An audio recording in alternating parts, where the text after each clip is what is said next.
Hello, friends. Welcome to the Cougar Coach Cast with Jim Glogowski. I'm Chad Birger, and today I'm joined by my co-host, Sam Dooyema. We will talk to University of Sioux Falls head football coach Jim Glogowski to discuss the Cougars' Week 6 game against Augustana and preview the upcoming matchup against the Mustangs of Southwest Minnesota State University. Special thanks to our sponsors, Atomic Wings and Unlimited Painting. You can watch the show every week during the USF football season on YouTube or on the USF Cougar Tailgate page on Facebook. Make sure to subscribe to our page on YouTube and sign up for notifications or follow the Tailgate page on Facebook. We also are on Spotify, so you can listen there as well. So to start off with, we're going to bring in Sam and Coach here and just do a quick check here. Everyone doing okay? Are you doing a quick update check on me to see how I'm doing? Wellness check on Coach.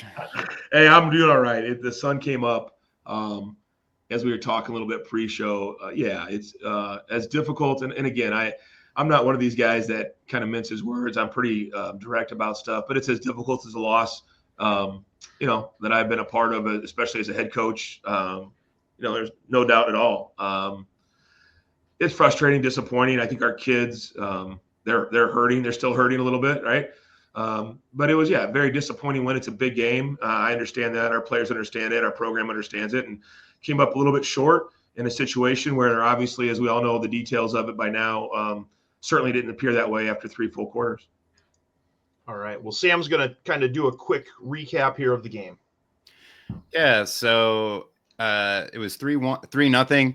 Augie after that first quarter, kind of slow start to the game. Cougars took over there in the second quarter, putting up 2 touchdowns to head into the half with a 14-3 lead. Augie would get the ball to start the second half, score a quick touchdown, but USF would answer with 2 drives of their own in the third quarter there. And then we'll get into some of the details there, but as we get into the fourth quarter, Augie then reeled off 19 unanswered points for that final score there of 29-28. Putting the Cougars record at 3-3 overall and 2-3 in the conference. Coach, you guys started off great, drove the ball down the field, and Christian Nash just gets tripped up by Shoelace before he's able to take that one in for the score. You guys have to settle for a field goal attempt on that first drive, and they block it. Didn't seem like it demoralized you at all, though, because, you guys came back and held them to a field goal and then marched the ball right back down the field and essentially, ended up scoring on that next drive as well. So, really, overall, you guys dominated the first half of the game. A couple things in there that maybe, if you had back, you could do over again. But for the most part, you go into halftime feeling really, really good about yourself. Yeah, I think the theme of the week, quite frankly, was to not fear failure, but attack success. And there's a friend of mine shared a graphic with me of Sean McVay, the Rams, and he had talked about, somebody asked him about going for it on 4th and 1, ironically, and he said we don't fear failure. We want to attack success, and that was my mindset the whole week long with the players. We wanted to create a mentality of going after it and being aggressive, and field goal we missed. The whole idea, because the wind was a significant factor, no doubt about that. And the amount of wind and the way that it was gusting, I think somebody said 57 of the 54 points or whatever were one way, or 50 to 57, something like that. But either way, the wind was a huge factor. And so we wanted to try to get that game to the second quarter to get the wind at our back. It was a fantastic drive down the field. And then, obviously it was a quick first quarter, and then the second quarter was a lot of scoring from us. And quite frankly, there was probably, 15 or 20 different scenarios in the last half of the game that would have changed the outcome maybe, or at least would have altered it. And, give them credit. They made the plays and we didn't. We had enough opportunities to kind of save ourselves, so to speak, and we didn't. And that's what happens, and we'll live and learn from it. Certainly a painful loss. There's no doubt about that. But overall, I thought we came out really focused, fired up, full of energy. It was a great crowd, beautiful day, huge crowd, tons of recruits. I think we had 8 or 10 kids that are quote unquote committed that were at the game. And so, it was exactly what you want. It's what a key to the city game is. That's what a rivalry game looks like. And it was everything we could hope for and more, and except for the ending. Coach, you had talked with Tom Frederick on the pregame show about winning kind of that middle 8 minutes, the last 4 minutes of the first half, and then the first 4 minutes of the second half. And unfortunately, you weren't able to, necessarily do that. You had a big turnover there at the end of the first half, and then the first play of the second half, they came out and scored on that 75-yard touchdown run. Do you feel like maybe I know we can sit here and nitpick like things that were the difference in the game, but do you feel like that was anything that you could have, changed or anything that, impacted what happened?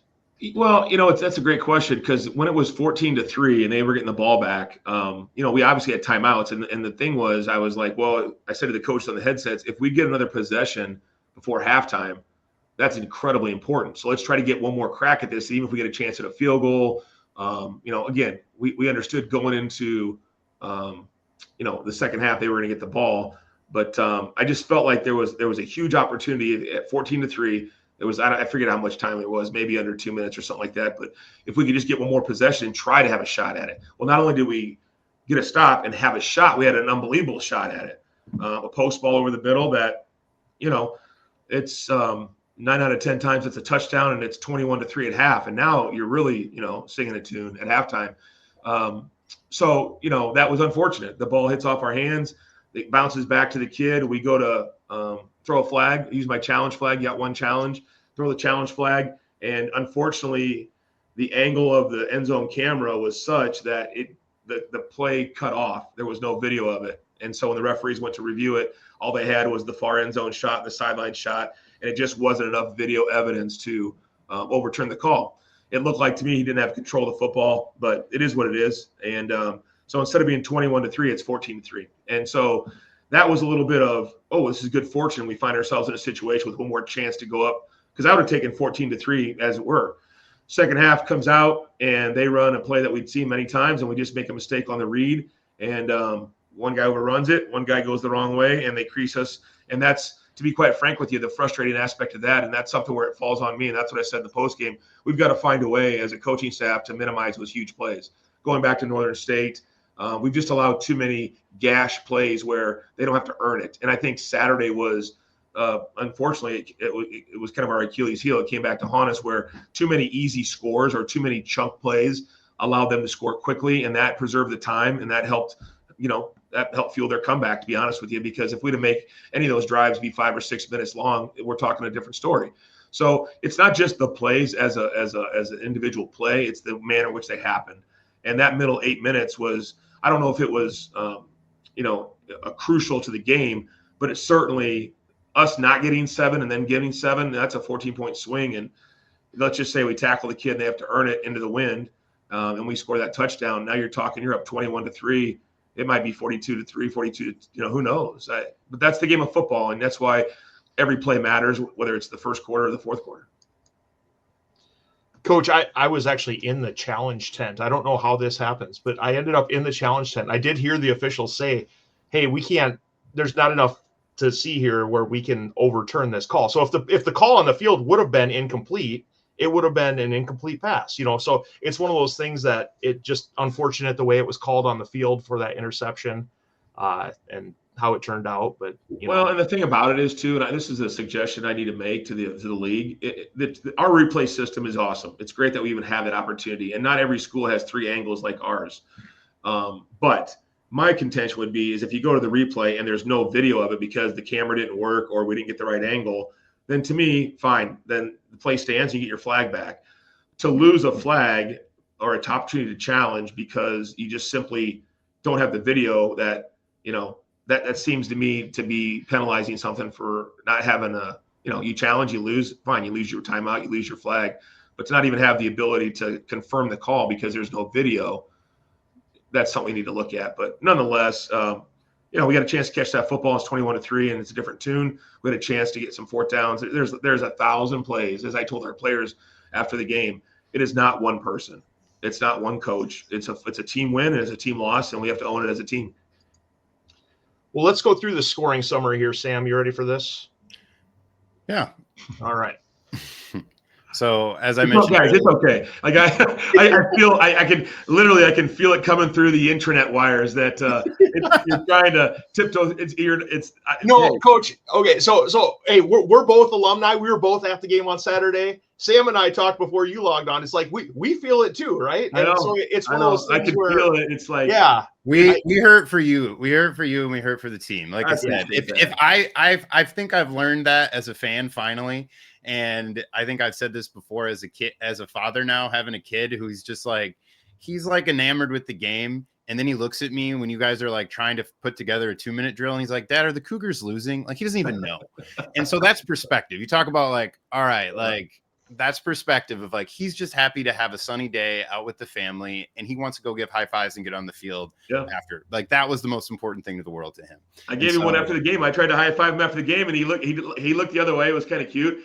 He didn't see me coming, and I thought to myself, even Josiah, he doesn't want to high five me after this thing. This is rough. He didn't feel that at all, Coach. Okay, good. I was just making sure because I do take pride in the fact that win or lose, high five the little guy who's standing there, right? And I was like, wow, this strikes deep, man. These alums, these guys are rough. So no, my message to every player always is so any players who want to tune in is always Josiah will be there win or lose. It doesn't matter. Just know that, like I said, I didn't understand that perspective. We had some losses like this my senior year, and I wore it poorly. I think you said it, Coach, last week in the midst of a losing streak. I wore some losses badly. So, no, I think you got to do that, and it's all perspective. So, yeah. We'll go through the scoring summary here. Let's go. Yeah. And then we'll be on to the Mustangs, and so that will work. So, as we said, USF got the ball. Had a long drive, wasn't able to punch it in there. We talked about the block field goal, and Augie ended up getting a 47-yard field goal by Jake Pacina. It's 3-0 there after that first quarter. Second quarter, all USF up and down the field, 75-yard drive, 3 minutes. Bubba Tan punching it in with a long 21-yard run, and then Bubba Tan doing it again, 24-yard run, and boom, just like that, 14-3. We kind of dissected that last play at the end there. Sure looked like he didn't have control of it to me either, but it's one of those things, those fluky deals. Like I said, I think we all have a list of replaying it.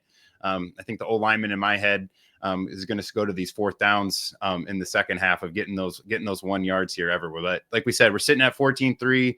Things are still feeling pretty good. We get into the second half. Coach, you talked about it, the 75-yard run, a play that you guys have seen.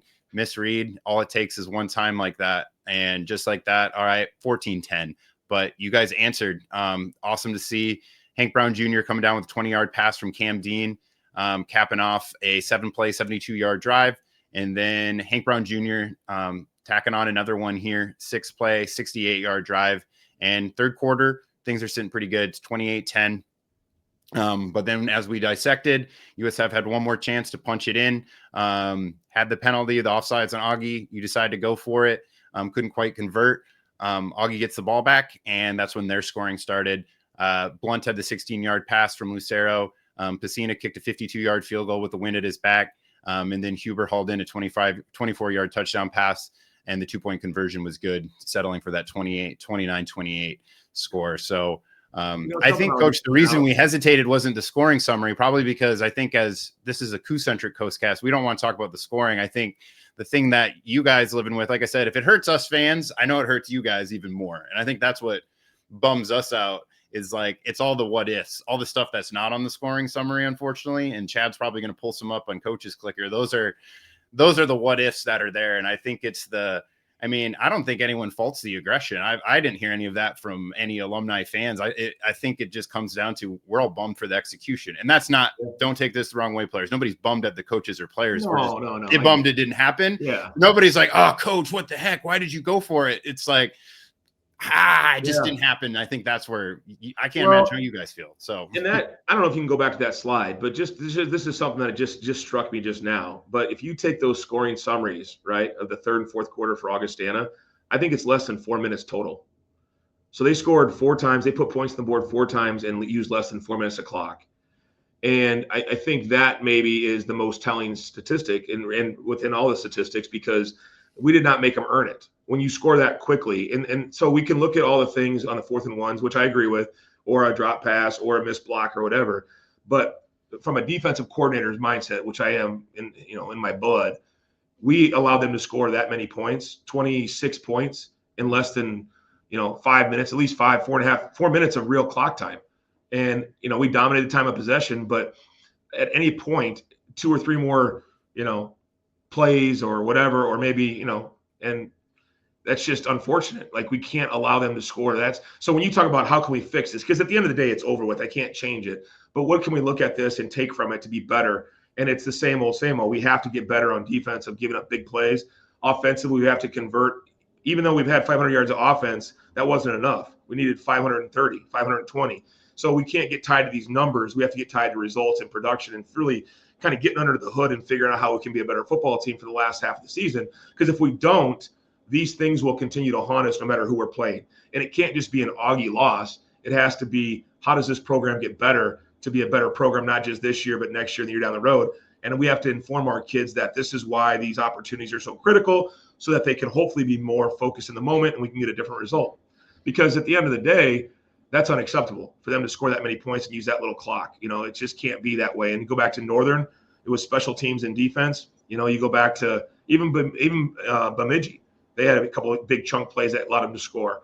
So we have to be better, and we have to do a better job of coaching those scenarios up. And that's how I choose to spend our time to improve versus lamenting what happened, Well, Coach, we're going to jump in next to the hottest segment in NSIC Coaches Show going on right now, the Coaches Clicker. All the video on this Coaches Clicker segment is courtesy of MyTV Kello Extra, which was shown on by the NSIC network by the USF Athletic Department. And also our friend Sam Tastad from Dakota News Now sent us in some video as well. So the first one I want to bring up here, Coach, is the first touchdown for the Cougars. This was the first play of the second quarter. And if I pause it right here, this is a run play. All right. Look at the formation here.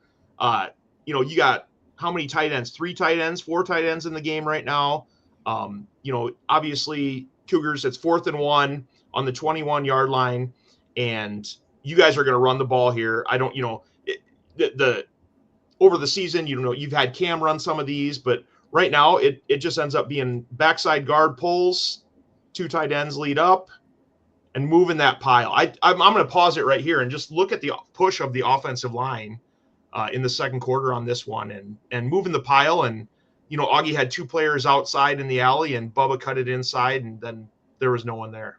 Yeah, and this was our game plan. We felt really good about our short yardage plan. Ironically, this is the first of 4 fourth down attempts, and so obviously, who would have thought that after that one fourth down attempt that we would struggle so mightily to get a yard on a couple other ones? And there's a couple of reasons for it, but yeah, really, the kids did a good job and executed at a high level, and Bubba hits this thing just right, and we executed at a high level. And so we can obviously do it, because if I'm them and I'm looking at the film, there's got to be an element on Sunday, and I'm not saying this makes it feel any better, but they've got to be sitting there going, wow, how do we win that game? Because physically we got dominated at the point of attack, 280-some yards rushing. So, at the end of the day, there's something to be said about that. We just didn't do it consistently enough, and that cost us the game, unfortunately, one of the things. And Coach, we've been talking about celebrations. I want you, so the guys, look at how pumped up the guys are here, but I want you to watch the end of this clip right here. Watch the cheerleaders celebrate this one, Coach. Watch this. Boom. Yeah, that's all the way around. I think we had a phenomenal crowd. I can't say enough how much I appreciate the fans and the support. Electric. That was the most electric environment I've ever been a part of here. And the student section was crazy. The fans were packed. There was almost 6,000 people there. And that, again, that's what makes it that much more disappointing, because you want to give a product they can walk home and feel good about. Unfortunately, most of those fans walked out of there going, what the heck just happened? So, yeah, here's another view of that touchdown run from our friend Sam Tastad. Bubba didn't even get touched by anyone. If you go back and watch, yeah, he had a really nice game. He's really getting better. We're blowing guys off the ball, and there's a couple clips where I can show you on our coach's film where we just absolutely are running through people, and that's what you want. And Ben Peters, the big senior leader, positive to see that. Yeah, all in all, it was a good start. At that point, we're feeling really good about the ability to run the football. Yeah. And Coach, I'm not gonna lie, I got a lot of positive plays here, so I want to dwell on positive things here. But One of the biggest positives that I saw was you had number 9 back, and London Cole. I mean, goodness gracious, what a game from this young man. So this was a speed option play, and good job making the quarterback pitch it. But then Cole, I mean, comes out of nowhere here, and yeah, he really, obviously he missed 2 games. He's a really key player for us. Not to give a spoiler alert, but he had a really good game. What's funny about this play is, or what's ironic, is this is what Duluth tried to do to us. So this gives you an example where people watch the film from previous weeks and they say, okay, well, they obviously didn't handle the speed option play very well. And because Augie's not an option team, whereas Duluth has obviously practiced it, they don't execute it as well. Whereas Duluth was crack blocking that linebacker and making the safety replace from depth. These guys blocked the safety and let the linebacker go free. And so just a little bit, insider peek there, but that's kind of interesting how you see Isaac Rudnick at number 51. He's unblocked at the middle linebacker position and they're taking that slot receiver right there on the 1455. That receiver's climbing to block the safety, where a lot of people, when they run this, or at least they take that receiver on the 1455 mark on that score bar and they go block the mic, and they force this to be basically have your furthest player away, try to defend. And that's why I felt really good about that freshman quarterback. If they try to run the football and run option, it wasn't going to be something that was going to work well, because that's not who they are. You got to run that stuff a lot to be good at it. And we executed at a high level, and nothing against the guys that played last week, but London certainly, he gives us a different dimension out there. Yeah. Well, I've got a few more clips of him here coming up too, Coach. Yeah, he played a big game. I mean, he can really run, and he's physical, and it meant a lot to him. He's a Sioux Falls kid, and he played, some of these kids, and that meant a lot. Yeah. So this is, I think it's the very next play, or maybe 2 plays later, 3rd and 5 on this one. And you're just bringing a little heat on this one, Coach. It looks like you got 5 guys rushing. Mo gets around the tackle, which makes the quarterback step up into the pocket. And then London's inside of there and kind of almost gets him down right here. It's very difficult to see, but London's got a left arm on him right here. But then Mo keeps on churning and comes back, and I think gets credit for half of a sack on that one. Yeah, this is a great example. We have a thing we call the shark mindset here. Shout out to Walter Bond, who's really a nationally known speaker that has this. Actually, he's got a book. It's called Swim, something that we kind of use to teach our kids. And he talks about this thing called the shark mindset. And you see the fins up. It's kind of an ode, not to upset Sam at all. I know it's an SEC Ole Miss thing, but that fins up gesture, you see our kids doing that. We talk a lot about having a shark mindset. It's kind of a motivational thing. And our kids, we brought pressure. We got after him. I think we had the most sacks. I think we doubled our sack amount for the whole year in one game. And again, getting some guys back and healthy, London back in the mix.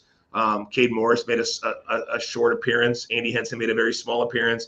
So some of those guys, you talk about laying their bodies on the line and getting back out there, but Andy's got his shoulder wrapped up there. You can see, I mean, obviously, those guys, they want to be in that game. And although they weren't maybe ready to play an entire football game, quite frankly, Andy got cleared on Friday. He practiced on Friday morning to get a practice in to see if he could do it. So that's a guy that's given everything he can to the program. And I know our fans understand that, but that's my perspective as a head coach, man. It just guts you, because these guys are sacrificing, literally, I'm not even exaggerating, they're sacrificing everything to be out there. And that's what hurts so bad, is not to have that win. And I think whether it's Augie or not, anytime you lose a game like that, it's tough, because you know how much the kids have put into it. But we played a really good 3 quarters versus an undefeated football team. The week prior, we played a really good 2 quarters, and you could probably scratch out maybe 1 quarter against Duluth. So 3 teams combined 17-1. We're not as good as those 3 teams. That's obvious. But we're getting better every week, and we got to be able to put together 4 quarters this week and hopefully get a different result. Yeah. Here was Bubba's second touchdown run. This one was later on, near the end of the first half. And this one was after a timeout, I believe. It's 2nd and 1 in this case. Apparently, I started my capture a little too soon here. Got to say. Well, and this play, I know this is very similar to the first play. So really, it's the same play. It's just a little different formation, right? Because it's 2nd and 1, but it's the same mentality. It's power, right? Power play is a pretty standard play in football. You got a front side kick out with the fullback. You got a backside guard wrapping around. And you're just saying man on man. And you watch Ben Peterson come around the corner here, and he just absolutely annihilates his guy. Bubba gets through the hole, cuts it back, and it's a touchdown. And again, at this point right now, if I'm them, I'm going, wow, how do we stop this play? And that's probably gives you some indication why. Look at Blake Stahl, Look at Blake Stahl getting on all fours and crawling to give everything he can. And so I saw this stuff happen in the game. We felt really good about this play, the matchups, because they weren't really lined up any different. It's just a matter of us executing, right? It's man on man and who can make it happen. And that's what maybe makes the last couple plays so disappointing, because it's there. We just got to be able to hit. Just got to execute it consistently. Yeah, I'm watching left tackle Caden Moss on this one, number 77. This is a great double team. Comes off and boom, that linebacker or safety. Yeah, and that's something I think Coach Schlichty's done a nice job. Shout out to Coach Schlichty, by the way. Had a baby on Saturday. How about that? Our offensive line coach, his wife went into labor on Friday night, and they had the baby around noon on Saturday. So that was pretty exciting, too, for them. But he does a good job teaching these guys. This is called wheeled out. We call it a wheel out. So he blocks down, and he gets his eyes up. And if he feels a guy come over the top, he pivots, turns, and wheels out. And then Bubba's looking for that. So that's really tough to execute. It takes some time and reps, but you guys can appreciate that. The ability to seal, turn, wheel, and then Bubba stays tight downhill. And he's trusting that 77 is going to all of a sudden turn out late and create that back kind of cut back, and he hit it, and that was a touchdown. All right. The fans want more defense here, Coach. So we're going to bring back a defensive play. This one, ensuing play right after the score, London Cole. Yeah, big time play. Just the subtlety, right? So as a general rule, London has to cover the first guy across his face. And they put us in a little bit of a bind because the guy coming across his face is the back. But then there's that he's got to deal with that tight end. And London just subtly gets outside the tight end and just makes a beeline for it. And that's a tough open field tackle. That's a good player. Kid's a good player. He had the long run for a touchdown, and a shorter guy. So sometimes it's tougher to corral a shorter guy like that in space. But he beats that block, gets back inside out. And then what I like about it is he gets his head on the outside, which gives 22 no opportunity to bounce outside.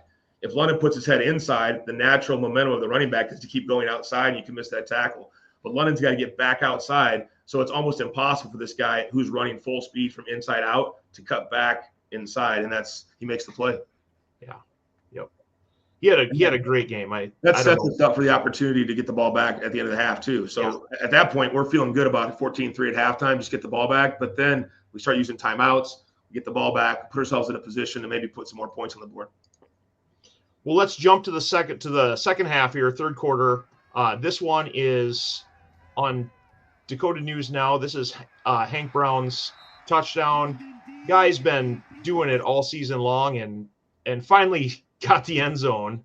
A little bit excited. The ref kind of scolded him a little bit for celebration, but that's what's funny about these celebrations. It's like you can do whatever you want sometimes, and all of a sudden you can't. And the NCAA has really allowed guys to have some fun. I'm okay with it, I guess. I'd prefer them to celebrate with their teammates, but happy for him.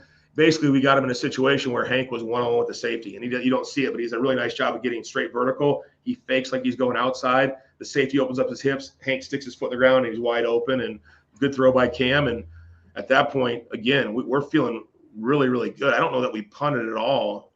Maybe one time in the first half. I can't even think of it. I don't even know if we did. But at that point, we're really having our way with them. And that's maybe what, again, keep coming back to this, but that probably makes the ending so frustrating because we had so much success moving the ball the first three quarters. Yeah. And then I was looking for defensive highlights. London Cole made all the defensive highlights that I have here, Coach.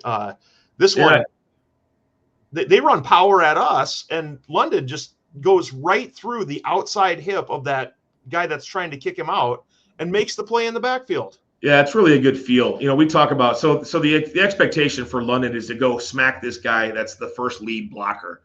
But the ability or the savviness, and this isn't something you coach, you recruit guys who demonstrate this on film that have the kind of sneaky ability to slide by and make a play. And this is just a heck of a football play. And you need these kind of plays to happen if you want to have success. And again, at this point, they had just reeled off a 75-yard touchdown run. And I want to say right now they got 150 yards in the game and 75 on one play. So you're sitting there on the sidelines, hey, we got to make sure we fit this one play right. Otherwise, we really shut their water off. And I think that was the case for the first three quarters. Yeah. All right. Let's jump ahead here. This one is later on in the third quarter. Once again, Cougars driving up 21-10 at this point. And we've seen this before. Cam Dean doing Cam Dean things. Yeah, really just a heads-up play. Again, we're trying to get ourselves in field goal position. It's 3rd and 12, get a chunk back, put us in good situation. And he feels the blitz, and he's a veteran guy. He sees it. He's out the back door, and that's a tough play to defend if you're them. Yeah. I thought, probably about right here, he could have just tossed me the ball casually. I don't know if you see me on the left You're side. ready for it, right? Yeah, I was ready for it. But he gives it to the ref. He's a pro, or he's not a pro, but he's been doing this a few times and knows what he's doing. So then ensuing, Cougars come up and run a little reverse action here. Yeah, really well set up, well designed. Ironically, they have a very similar play on their 2-point conversion. You get flow and pursuit, and then you take advantage of it. Hank's second touchdown of the day. Yep. Yeah, Hank did a great job finding the end zone there. And then, so at that point, you guys were up 28 to 10, I believe, and then had a chance here right at the end of the third quarter. This was 3rd and 2 going in, and good play design. Everything was set up properly. At this point, you've got, multiple options. You got Cam rolling out. Looks like the tight end back over here is open right by the umpire in the end zone. And then you've got Isaiah Emanuel coming across underneath. And at this point, we're all thinking touchdown. But unfortunately, the pass was just a little bit low, and Isaiah was not able to get that one. Yeah, and that's the game of football, right? It's a game of the old Al Pacino game of inches speech, right? That's what I think about when I see that play. And it's that inch, those couple inches. That thing's a little bit higher on his shin bone. He maybe snatches it. Maybe he tucks it and runs. But it wasn't the only reason why we didn't score on this drive. But you're talking about the potential of at this point right now, if we're sitting here last Monday and you show me this screen and it's 28 to 10 with 20 seconds to go and we're about to go 35 to 10, I think we're all making reservations to go to the barrel house and bring the key, right? Quite frankly. But that's why you play the game, and that's why every play matters. The next play, they jump off sides. We go for it on 4th and 1, and we all know we don't get it. And so that's why you keep playing when you're on the side of this. When you're down 28-10, that's why you keep playing. You never know. And when you're up 28 to 10, that's why you keep playing, because you never know. And again, at this point, do we get in? Do we not get in? That's all at this point. I don't know. We didn't get in. We didn't score, obviously. And all that being said, it's still 28 to 10 to start the 4th quarter. So it's not Isaiah Emanuel not getting the ball. It's not Cam not throwing it. It's all of these things, that this domino effect, that like the old saying about the butterfly flapping his wings over in the Pacific, ocean. It has a domino effect, and one thing can lead to the other. And there's so many opportunities to change that progression that we need to make those plays that change the, whatever you want to call it, momentum, I guess, right? It's momentum. So this is going to sound crazy. Proud that our kids were in the position to do those things. Disappointed that we didn't get the result we wanted. But you got to learn, because there is no going back. We cannot change the outcome, and we learn from it. And next time, hopefully on Saturday, we get the opportunity. We throw a little better ball. We block a little bit better. We get our eyes on the right key. And the more you do those things consistently, whether it's motivation because past failure or motivation because your quest to be great, that consistency is what increases the probability of being victorious. All right, well, we'll jump into a quick word from our sponsor here next. Unlimited Painting is the newest sponsor of the Coach Cast this season. We'll play a quick commercial for Unlimited Painting. Hey, Sioux Falls and surrounding areas. I'm the owner of Unlimited Painting. Our licensed and insured crew delivers professional results on time and within budget. Not only are we quick, easy, and affordable, but we're going to transform your space with lasting impressions. Unlimited Painting, professional, dependable, and done right the first time. We're offering 15% off any exterior project. Give us a call now for a free quote.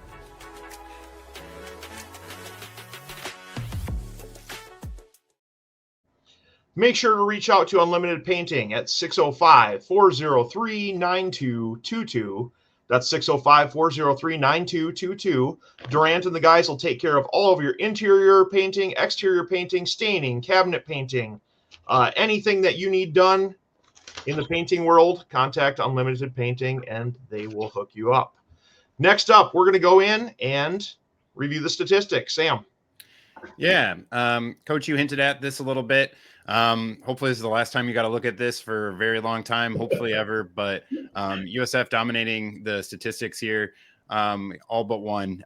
So total yards, 499 for USF to Augie's 330, 219 of those coming through the air, 280 on the ground. Augie just had 102 rushing yards on the day and 231 through the air. Pretty clean game overall. The refs kind of let it play. Just 3 penalties for Augie, 2 for USF. Doubling up on the first downs there. Third down, 6 for 14. Augie was 4 for 11. Didn't go for it on fourth down. Whereas USF, they had the 1, but unfortunately had those 3 later in the second half. Just weren't able to convert. Similarly, time possession, 38 minutes to the 21 minutes. When we take a look here at the individual statistics, Cam Dean finished 21 for 34, 219 yards, a touchdown, did have a pick. The one we talked about there right before halftime, but also had 75 yards on 15 carries. Bubba Tan had a day, 18 carries for 122 yards, 2 touchdowns. Similarly, Hank Brown Jr., 12 receptions for 138 yards, had a touchdown catch, as well as 2 carries for 13 yards, including another rushing touchdown. Christian Nash also had a great day in the ground. As we talked about the big boys up front, really shout out to them for putting it together on the ground as well. 10 carries for 67 yards. Take a look here at defense. A human highlight reel in this game for the Cougar D. London Kolb finished with 7 total tackles. 3.5 of those were tackles for losses. Owen McLeod, Kane McWilliams, Garrett Hoffman, Bo Giblin also getting there on the stat sheet for the leading tacklers. London Kolb also had a sack and a half. Mo Dewara had a sack and a half, as well as a tackle, 1.5 TFLs, and Garrett Hoffman had a pick. And then we had some pass breakups from Kane McWilliams, Bo Giblin, and Dawson Raby as well, getting in there for the pass breakup. Yeah, I mean, you look at that stuff, and there's a lot to be encouraged by. Obviously, almost all those guys are coming back next year. And I mentioned that to our kids. Our program, it will never be defined by one game. That is a big game. We've made that very clear. But what we do next matters, win or lose, whether we're 4-2 or 3-3. We still have to go out and we have to play well the rest of the way. And we can't let this affect us as much as it hurts. We can't let this affect us moving forward. And that's the challenge as a coaching staff, to get our guys back at it, ready to work, get ready for Southwest Minnesota State. Coach, I've got a stat that's hot off the presses here from our friend Tim Hyatt. He just sent me this. He said the Cougars were 7 for 11 on 3rd and 4th down in the red zone the first 3 weeks. Since 0 for 6. So red zone efficiency not great on 3rd and 4th down. Just FYI. Tim Hyatt just sent that in. We appreciate everyone's input. Well, and I think, people always ask, cue the games. You'd love to hear something different every week, but nothing changes. It's the same stuff. You have to be able to move the football in critical situations, whatever they are. And, we put ourselves in some situations where you can look at it one of 2 ways. Oh my gosh, it's always 4th and 1. Or, oh my gosh, you've been able to be in a position to make that call. If it's 4th and 4 or 4th and 5, where they're kicking a field goal, we're punting all those, and we give us no chance to control our own destiny. And as long as I'm the head coach here, I want to put our kids in a position where they have a chance to win the game, and it's not being determined by something else. And so, we live and die by the sword. And I think we talk about being aggressive. We're not going to fear failing. We're not going to think about failing. We're going to attack success. And I just feel like if you're going to go win the football game, get a yard. Let's win the football game. I watch a lot of football on TV, and I think the same thing of the coach when he doesn't go for it or whatever, he decides to punt or whatever. And within reason, I think we all are armchair quarterbacks on Monday morning, and so I can live with that. A couple people had said something, whether it's my wife or somebody else, I can't believe he didn't kick it on 4th and 1 from the 1. That's a very challenging, if you're at practice every day and you know your kids, that's a very challenging angle. That's a very difficult angle from the 1 yard line on the right hash. It's probably from my assessment of our football team being around them every day, the chances of our success was better to get 1 yard than it was to kick the field goal, especially based on the fact that even though one was offsides, they blocked 2 already. And so it's our kids' job to do such a great job in practice to give us confidence. It's our job as coaches to know what they're capable of doing and then find the happy medium and try to be successful. Well, let's go ahead and wrap up that game then, Coach. We'll start doing that by talking about Atomic Wings. Attention, USF Cougar fans. Atomic Wings is back as sponsor of the Coup Coach Cast this season. Atomic Wings is still located at 1502 East 69th Street in Sioux Falls, just north of the USF Stadium. And there's a new Sioux Falls location at 3217 South Sertoma Avenue, just across the street from Roosevelt High School. Atomic Wings offers customers fresh, never frozen, natural, and hormone-free chicken wings, hand-tossed in 15 proprietary sauces. The food from Atomic Wings is the perfect complement to football season. Also take advantage of the weekday lunch special. You can get a 3-piece tenders or sandwich combo for $9.99, also boneless wing special, every Monday through Friday from 11 to 4. The menu includes traditional wings, boneless wings, chicken tenders, sandwiches, or flatbreads. There's also a wonderful selection of sides. And don't forget the fried Oreos for dessert. Huge portions, excellent selection of food, and a sponsor of the Coup Coach Cast. You can't go wrong. There's something for everyone in the family at Atomic Wings. Order online at atomicwings.com or come in. Located at 69th Street, just north of the USF football stadium. Perfect for pregame tailgates or postgame celebrations with friends and family.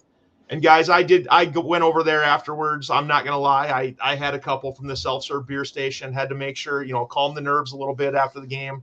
And then I grabbed some boneless wings, some tenders, took them home for the family. I got the fried Oreos too, guys. Spectacular. It was a fried Oreo kind of day. It was a fried Oreo day. Yeah. Yep. So, and the food just filled my family up. I got 3 boys, and they were all home this weekend. And so, it takes a lot to fill up three boys, 3 middle, high school, college boys, and the food from Atomic Wings filled them all up. The boneless wings, the tenders, everything else. Every week we do, thanks to Atomic Wings, we do what's called an Atomic Players of the Game. And this week, Coach, the Atomic Players of the Game are. Yeah, offensively, I thought we had 2 guys that I thought had outstanding performances. They obviously need the help of their teammates, but Bubba and Hank, outstanding.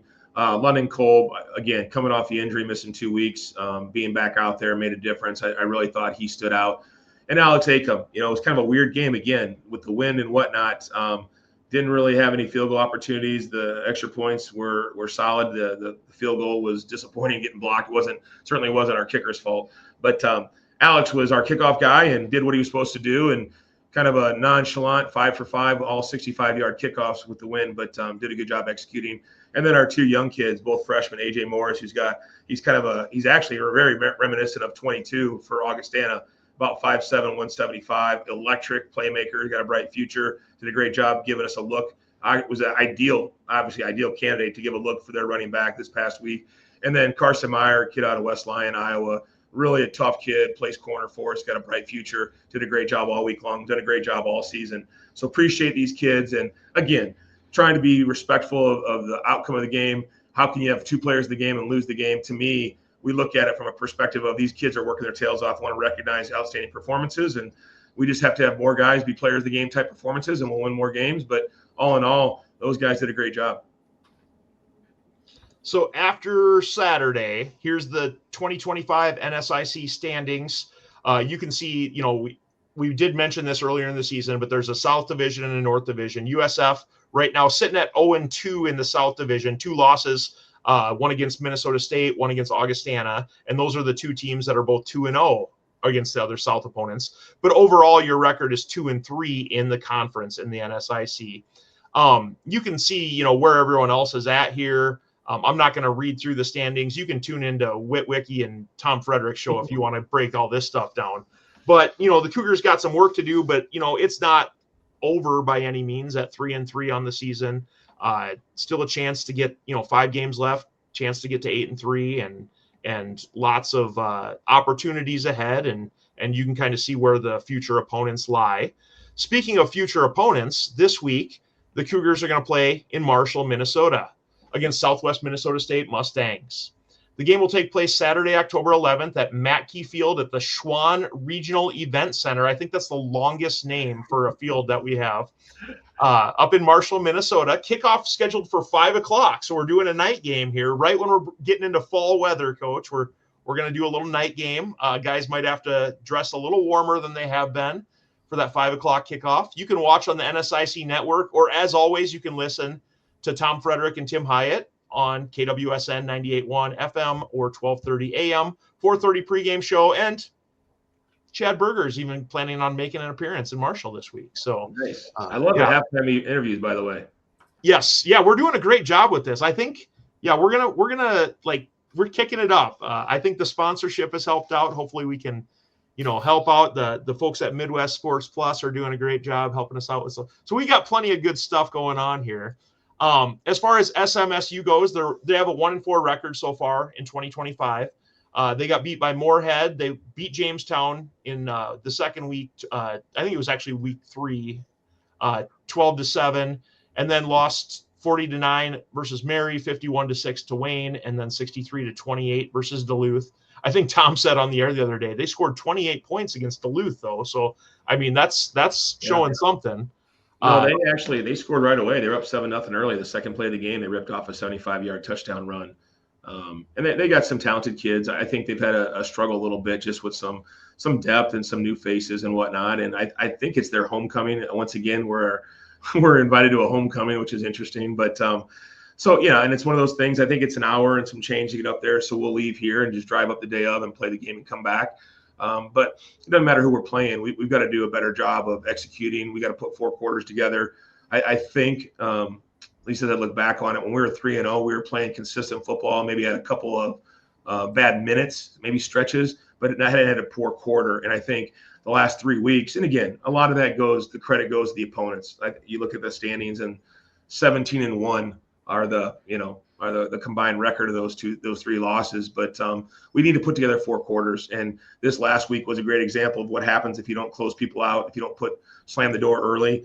Got a chance to go up 35-10, and for all intents and purposes, make that a very insurmountable comeback. But if you don't put people away and you let them hang around, that's what can happen, whether you're at home or on the road. And so, again, I talk about this a lot with our players, but having a frame of reference, and in the long run, I know it doesn't feel like it right now, but in the long run, I think we'll benefit a lot from what happened. It'll teach us a lot. It'll be something that, as long as I'm here, we'll always be able to reflect on and say, hey, listen, this might be the extra, kick in the pants you need to focus or be dedicated, because this is what happens if you're not locked in all the time. And we're constantly trying to push our guys to be better. And this is another opportunity. As we said last week, we're past the halfway point. Halftime on Saturday was exactly midway point of the year, and we got a lot of football left. We'll figure out how good a football team we are by the end of the season. After these next 5 weeks, we got a chance to respond and come back, and that's all you can do. Coach, Southwest Minnesota State, they've been struggling this year, but it's kind of got the kind of the trap game or the letdown game mentality working for them. Head coach Scott Underwood's in his 4th season as head coach at Southwest Minnesota State. He previously was an assistant at USF under Bob Young for 4 seasons from 93 to 96. And he was also the head coach at St. Cloud State, for I think 12 seasons there, and did a great job. I think made the playoffs 10 out of his 12 seasons or something along those lines. So he's a really good coach.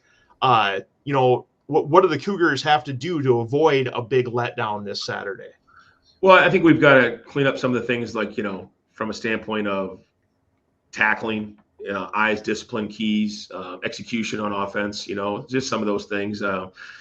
We're at the point in the season right now where you're not going to reinvent the wheel. What they did to us last year, if you remember last year, they scored right away. I think we had an interception early in the game. They scored right away to go up 7-0. They got rid of the ball very quickly.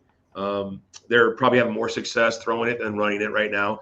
But what they do is they have some play action stuff, like we've seen. Augie tried to do it a couple times, where they kind of get the RPO stuff, where they fake the run game at you to get the London Colbs of the world to attack the line of scrimmage and then rip the ball in behind you in front of the safety and over the linebacker. So that's something they do a really good job of. And we've got to do a good job of making sure on special teams we're more consistent and efficient.